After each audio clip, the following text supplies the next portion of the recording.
To bring in Congressman Ted Yoho. He had a bit of a skirmish with AOC. We'll get to that in a second. But first, Congressman, hey, welcome to Newsmax. What do you think about the president's move to send federal officers to Chicago and maybe more cities? Greg, I think that's the right move to do. Mayor Lightfoot has had ample time to get this under control, and she says, I will not let Donald Trump bring in any support. I will not approve that. They're doing this strictly for politics. This has nothing to do with George Floyd.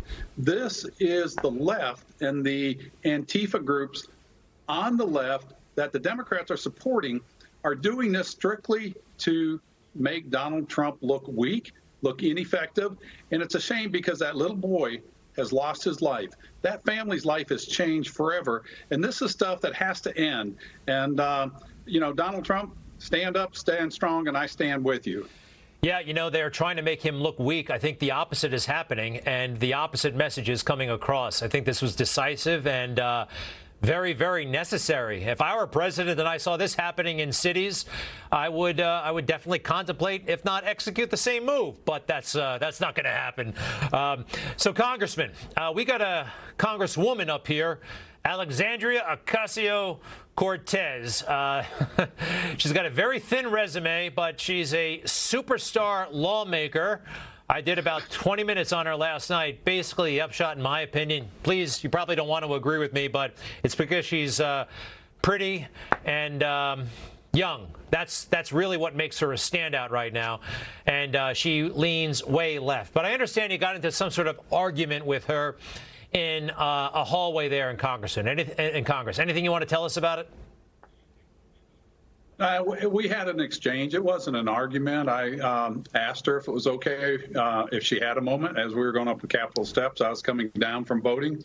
She was going up, and she said, sure. And I just questioned her about her video she had out there where she was advocating it was okay to shoplift bread, and I'm like, number one, did you really say this? And she said, yes. And I says, and you think that's okay? When we have as many social programs that we have spent over $20 trillion in the war on poverty, and you're telling people it's okay to do that. Instead of having them go through your constituent services or the faith-based groups out there, you're telling people it's okay. I want to know, do you think that shop owner thinks it's okay? Do you think it's okay when you advocate defunding the police? And then you're telling people to go out and have commit crimes. What about the little guy that's watching that video of yours? He's going to go out and steal something and say, well, AOC said it's okay, Mommy. It's not my fault.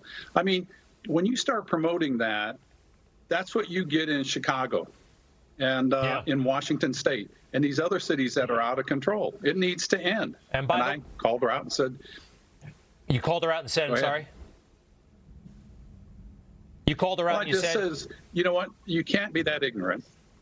I said, you can't be that ignorant, and your policies are freaking crazy.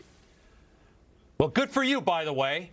And that's what I heard. You did say freaking, which you're allowed to say on TV. You said FR, not F-Val, right? No, I wouldn't have said that to her. I'm married for 45 years and I've got 2 daughters. I would not have said that to her. Hey, by the way, you speak from experience. Congressman, you speak from experience. I heard you apologize on the floor of the House, and you talked about it. And I was moved, and I had no idea that you once knew poverty. You were on food stamps. You know what it's like. I do. We've been there.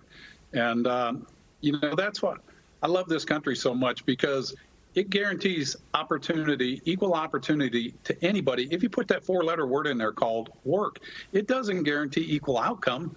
If it did, I could dribble and shoot like Michael Jordan or somebody else, but I can't play basketball. But I have the opportunity to try. And that's what it is. If you give people an opportunity, and that's what I guess I found so offensive, there are plenty of opportunities to help people. You don't have to tell them it's okay to go out and shoplift. I mean, that's just the wrong message coming from an irresponsible member of Congress. And I did apologize for approaching her on the House steps. I did not accost her. And I wanted to have that conversation, and I apologize that, I could have done that with better foresight. We could have set up an appointment and we could have sat down. The discussion would have remained the same. Yeah. And, I don't know what the outcome would have been, but it would have changed much my discussion. I understand. Well, look, she's milking this one big time, and millennials, you give them a lot of power when they're offended. And now let's go ahead and put up her reaction to some of this. She put a video up, and then she put a tweet up. I think I want to go to the tweet, if you don't mind. First, part one of the tweet. Let's go ahead and look at this. Oh, boy. Republicans respond to calling a colleague disgusting and a blanking bitch with, "I cannot apologize for my passion," and blaming others. "I will not teach my nieces and young people watching this that this is an apology."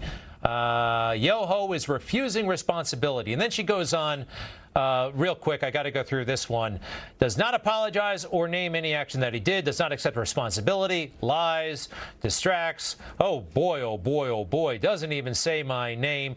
Number one, you deny. You say, tell us again, you did not say effing BIT you know what, right? No, I didn't say that to her. No, absolutely not. And she knows that. In fact, if you read one of those articles, he said frickin' crazy. He did not say that other thing. You know what? So she's already admitted that. Right. I read in an article, by the way, you muttered it under your breath. Somebody heard you somebody heard you muttering it as you walked away. I've done that a million times, muttering things about people. Well, you know what? That's kind of like the whistleblowers that was sitting at the table with the ambassador somewhere in one of those towns, and he heard one side of the conversation, and he was an expert until they asked him about it, and he couldn't prove anything.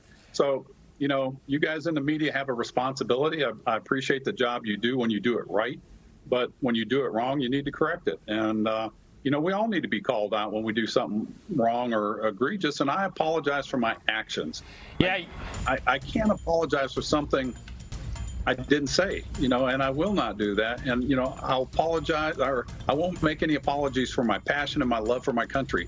And I think that's what hurts more, when I have people advocating for that, and they want to bring this country down, and her policies are the antithesis of what this country was founded on. And she's carrying on Barack Obama's legacy of 5 days from his inauguration. He was saying we're going to fundamentally transform America. Congressman, America's fine. We got problems. I know we have to run. I know you're leaving Congress. My only hope is you're from Florida, that you run for the Senate. I would like to see you back. I would like to see you on Capitol Hill. I appreciate it, Greg. I really do. You're terrific. Thank you so much.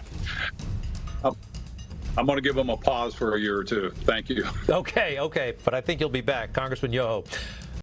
Newsmax TV is now America's fastest growing cable news channel. We give you the real news you need. So subscribe to our YouTube channel and give us a thumbs up. If you like this video, share it with your friends.